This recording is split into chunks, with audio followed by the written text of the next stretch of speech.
Hi there, this is Kirk Laughlin from Nearshore Americas. We're here today at an event in New York City sponsored by Nearshore Americas and Mexico IT, Cañete, ProSoft, and ProMexico. And joining us is Claudia Ivette Garcia. She's the General Director of Domestic Commerce and Digital Economy in the federal government in Mexico. Thank you so much for joining us. Thank you. And one of the things we talked about today on our panel, which you joined obviously, is Mexico's competitiveness globally.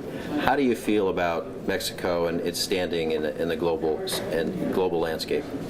Well, Mexico, it's a player right now in the IT and ATS industry globally. If you go through different rankings from different analysts such as Gartner or A.T. Kearney, you will find that Mexico is in the top 5 always. And that means that Mexico is right now not only having an IT industry domestically, but rather a global IT industry. Mm-hmm. And now we are right now exporting around more than 4 billion USD, and that will rank us in 4th place according to Gartner. Okay, and part of your job, as I understand it, is helping develop human capital out of Mexico. What's your sort of analysis of how well that's going? Well, for us, it is important to have a comprehensive public policy to make a reality this IT industry in Mexico.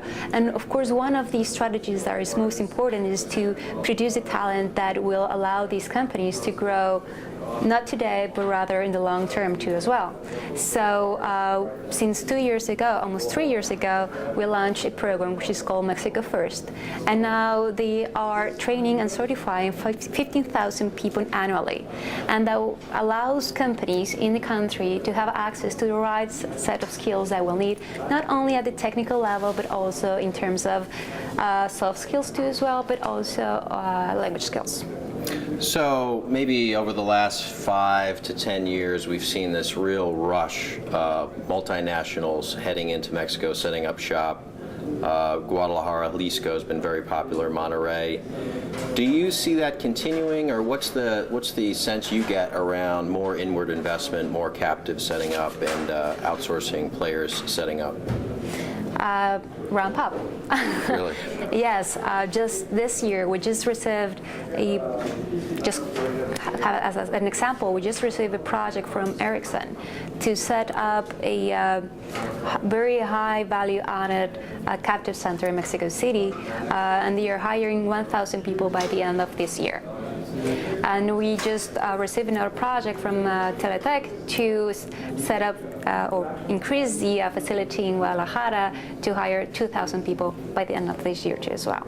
And we've been in touch with several other companies, global companies. They're willing to bring their own facilities into Mexico as a captive centers too as well. But we have been seeing a lot of associations too as well with with the local industry too as well.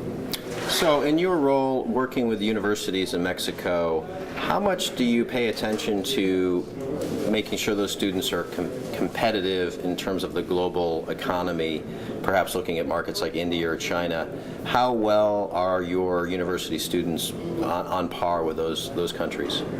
Well, we've been working a lot together with the universities for the last 9 years actually. And the universities are now really flexible in terms of understanding the needs of the local industry, and that will mean also the global companies, to understand what type of set of skills they need in order to change their curricula, in order to reduce the gaps that they are identified. So we've been working a lot together with universities, and now we have the right type of merge between the companies and the universities. Mm-hmm. Okay, very good. Well, I'm so glad to meet you, and thanks for coming today. Thank you. Thank you.